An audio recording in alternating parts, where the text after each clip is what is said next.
দয়া করে বলো গুরু,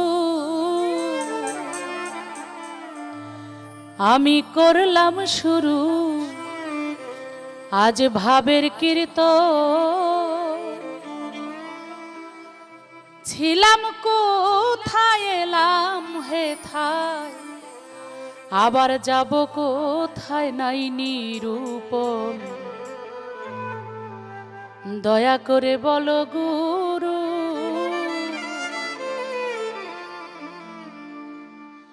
দয়া করে বলো গুরু, আমি করলাম শুরু ভাবের কীর্তন, করলাম শুরু ভাবের কীর্তন। ছিলাম কোথায় এলাম হেথায়, যাব কোথায় নাই নিরূপণ। দয়া করে বলো গুরু, আমি করলাম শুরু ভাবের কীর্তন, করলাম শুরু ভাবের কীর্তন। ছিলাম কোথায় এলাম হেথায়, যাব কোথায় নাই নিরূপণ। দয়া করে বলো গুরু, দয়া করে বলো গুরু।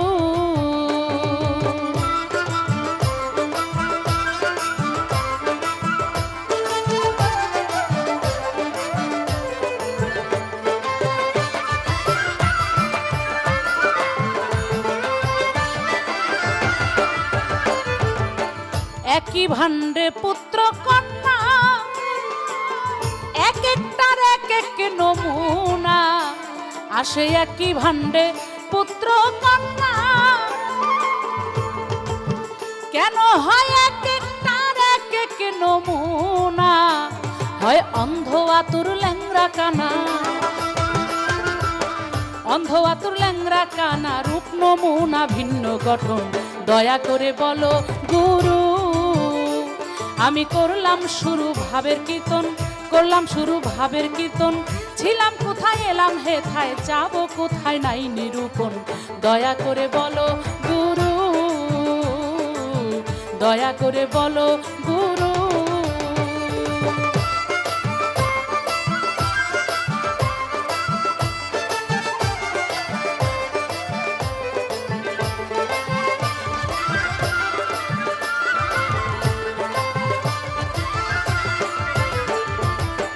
নারীর ঋতু মাসে মাসে, হয় পুরুষের ঋতু কোন দিবসে। আসে নারীর ঋতু মাসে মাসে, গুরু পুরুষের ঋতু কোন দিবসে। দেহে কবে কখন জোয়ার আসে, দেহে কবে কখন জোয়ার আসে, জলে ভাসে সারা বদন। দয়া করে বলো গুরু, আমি করলাম শুরু ভাবের কীর্তন, করলাম শুরু ভাবের কীর্তন। ছিলাম কোথায় এলাম হেথায়, যাব কোথায় নাই নিরূপণ। দয়া করে বলো গুরু, দয়া করে বলো গুরু।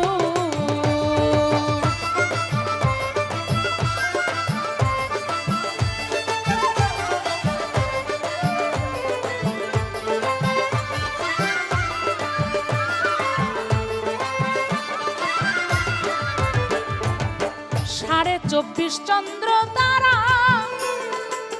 মানব দেহ করছে খাড়া।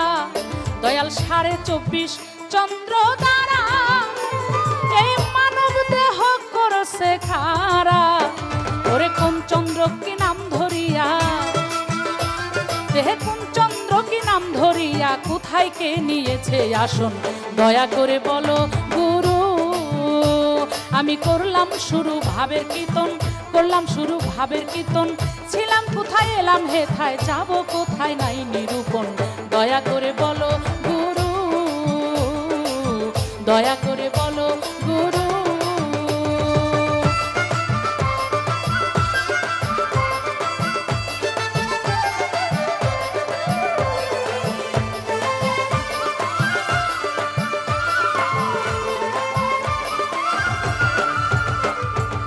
আমার এই গানটির মধ্যে অনেকগুলো কথা, অনেকগুলো প্রশ্ন রয়ে গেছে। আমি জানি যে আমাদের টেলিভিশনে চ্যানেলে যখন আমরা গান করি, তখন আসলে আমাদের একটা সময়ের বিষয় থাকে, যেই সময়ের মধ্যে আমাদের শেষ করতে হবে। সেজন্যেই আমি জানি যে আজকে যিনি আমার গুরু, এই কথার এক একটা কথার জবাব দিতে গেলে তার অনেক সময় লাগবে। কারণ এই পালা গানটা বিশেষ করে সারা রাত বা সারা দিন ব্যাপী হয়, তখন অঢেল সময় থাকে, সে সময় বিস্তারিত বলা যায়। তারপরেও আজকে সময়ের স্বল্পতা আছে, তারপরেও আমি জানি যে আমার যিনি গুরু তিনি এতই বিজ্ঞ, এতই অভিজ্ঞ, তিনি অল্প কথায় এবং খুব সুন্দর করে আপনাদেরকে আমাদেরকে আজকে বুঝাইতে সক্ষম হবেন। আমার এই গানের মধ্যে রয়েছে, আসে একই ভাণ্ডে পুত্র কন্যা, কেন হয় এক একটার এক এক নমুনা, হয় অন্ধ আতুর ল্যাংরা কানা, রূপ নমুনা ভিন্ন গঠন।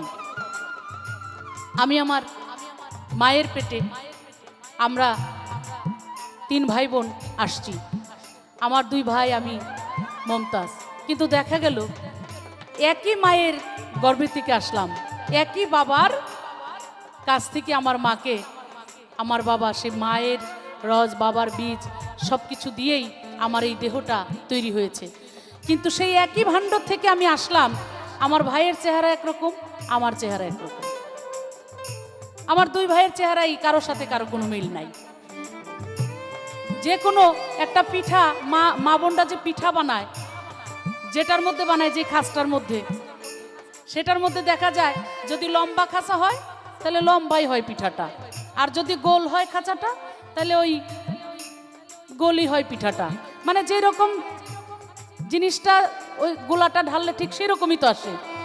তা আমার গুরুর কাছে আমার প্রশ্ন, একই খাঁচ থেকে আসলাম, একই ডাইশ থেকে আসলাম, কিন্তু দেখা গেল যে একজন একরকম, আমি আর একরকম। আবার অনেক মায়ের আছে যে দেখা যায় যে 5টা সন্তান হইলে 5 রকম তো আছেই, কেউ আবার অন্ধ হচ্ছে, কেউ ল্যাংরা, কেউ খুড়া, কেউ কারো হাত নাই, কারো পা নাই, কারো, এই যে এক একটা এক এক রকম।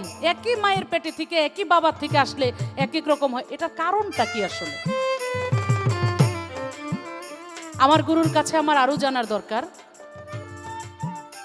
মায়েদের ঋতু হয় মাসে মাসে, এরপরে কিন্তু যে কোনো একটা সময় আছে, সেই সময়ের পরে অনেক হিসাব নিকাশ আছে, যে এই হিসাব নিকাশ করে গেলে এই সময়ের পরে আমার মা, সে আমাকে ধারণ ক্ষমতা তার আসবে, আমাকে ধারণ করতে পারবে। আমার বাবা সেই সময় আমার মাকে উপযুক্ত সময়ে দিলে একটা সুসন্তান আসবে।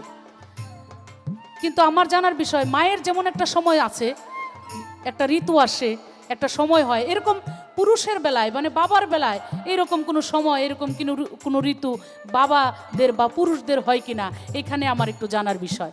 তাই এখানে সাধক লিখেছেন, নারীর ঋতু মাসে মাসে, পুরুষের ঋতু কোন দিবসে, দেহে কবে কোন দিন জোয়ার আসে, জলে ভাসে সারা বদন।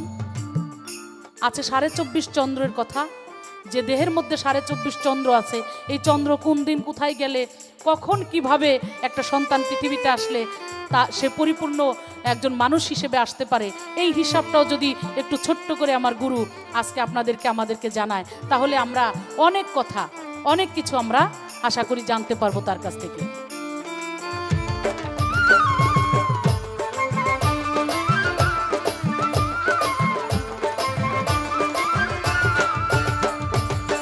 না রাখিলাম দেহের খবর, আমি কেঁদে বেড়াই জনম ভর, দয়াল না রাখিলাম দেহের খবর, শুধু কেঁদে বেড়াই জনম ভর। আমার রাজ্জাকে কয় মমতা তোর, আমার রাজ্জাকে কয় মমতা তোর, জনম গেল পশুর মতন, দয়া করে বলো গুরু, দয়া করে বলো গুরু। আমি করলাম শুরু ভাবের কীর্তন, করলাম শুরু ভাবের কীর্তন, ছিলাম কোথায় এলাম হেথায়, যাব কোথায় নাই নিরূপণ, দয়া করে বলো গুরু, দয়া করে বলো গুরু, দয়া করে বলো গুরু। আমি করলাম শুরু ভাবের কীর্তন, করলাম শুরু ভাবের কীর্তন, ছিলাম কোথায় এলাম হেথায়, যাব কোথায় নাই নিরূপণ, দয়া করে বলো গুরু, দয়া করে বলো গুরু, দয়া করে বলো গুরু, দয়া করে বলো গুরু। বিসমিল্লাহির রহমানির রহিম। আজ এখানে পালা গান শুরু হচ্ছে, আজ আমার সাথে যিনি গান গাচ্ছেন, এনাকে শুধু খালি বাংলাদেশের লোক নয়, বহির জগতেও এনাকে চেনে মমতাজ বেগম। অবশ্যই এর আগে আমাদের সাথে অনেক পালা গান গেয়েছেন। তা আমি মনে করেছিলাম কি যে মমতাজ বোধহয় সংসদ সদস্য হয়ে সব কিছু ভুলে গেছে। এখন দেখলাম তা নয়, আরও মনে হয় তা বাহিরে যে সময় গাইতো তার চাইতে অনেক ভালো। আমার কাছে প্রশ্ন রেখেছে, নিশ্চয়ই আমি সংক্ষেপে সেটা উত্তর করব। তবে আমার পীরে কেবলারকে স্মরণ করে, যিনি আমাকে এই পথে নামিয়েছেন, তাকে স্মরণ করে এবং 1,24,000 মতান্তরে 2,24,000 পীর ও পয়গম্বর তাদেরকে স্মরণ করে আমার এই গান আমি শুরু করছি। এবং আমি মমতাজকেও জানাই আমার আদর ও স্নেহ, এবং আমার সহপাঠী যারা আছে তাদেরকেও আদর স্নেহ রাখি। মমতাজ বেগমের সহপাঠী যারা আছে মিউজিকে, সবাইকে আমি স্নেহ রেখে আমার পালা গান শুরু করছি। গানের মাধ্যমেই আমি তার উত্তর করব ইনশাল্লাহ। ধন্যবাদ সকলকে।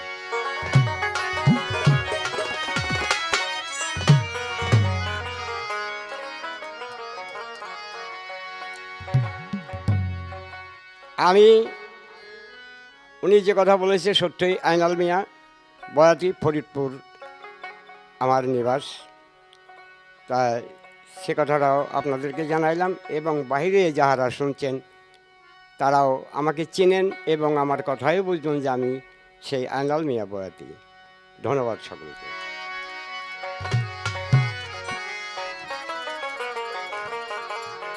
যদি আত্মতত্ত্ব নিগুর বাণী দয়া করে কই, ধর্গে গুরুর পায়ে। যদি আত্মতত্ত্ব নিগুর বাণী দয়া করে কই,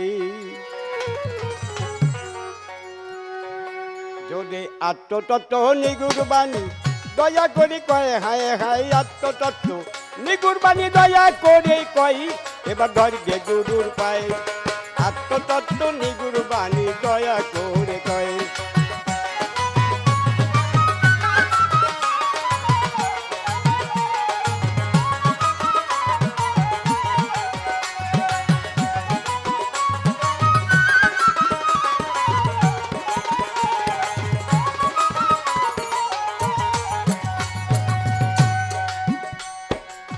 ছিনাতে ছিনাতে সুপিনাতে ছুপিনাতে সবে কি মর্ম জানতে পাই, মরি হাই রে সবে কি মর্ম জানতে পাই।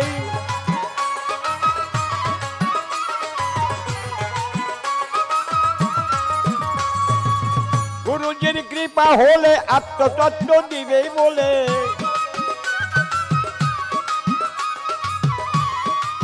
গুরুজির কৃপা হলে আত্মতত্ত্ব দিবে বলে, সাধনার বস্তু ইশারায়, হায় হায় সাধনার বস্তু ইশারায়, তোরা ধর্গে গুরুর পায়ে।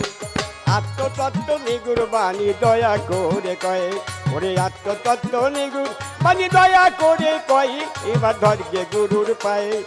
আত্মতত্ত্ব নিগুর বাণী দয়া করে কয়।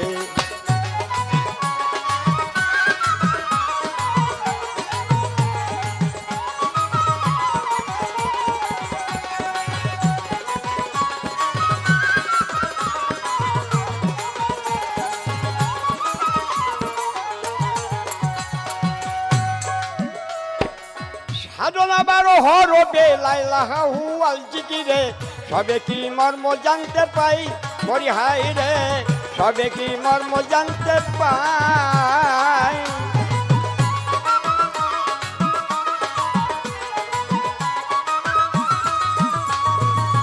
গুরুজির কৃপা হলে গুপ্ত তত্ত্ব দিবে বলে, গুরুজির কৃপা হলে গুপ্ত তত্ত্ব দিবে বলে, সাধনার বস্তু ইশারায়, হায় হায় সাধনার বস্তু ইশারায়, তোরা ধর্গে গুরুর পায়ে। আত্মতত্ত্ব নিগুর বাণী দয়া করে কয়, ওরে আত্মতত্ত্ব নিগুর পানি দয়া করে কয় এবার ধরবে গুরুর পায়ে আত্মতত্ত্ব নিগুর বাণী দয়া করে কয়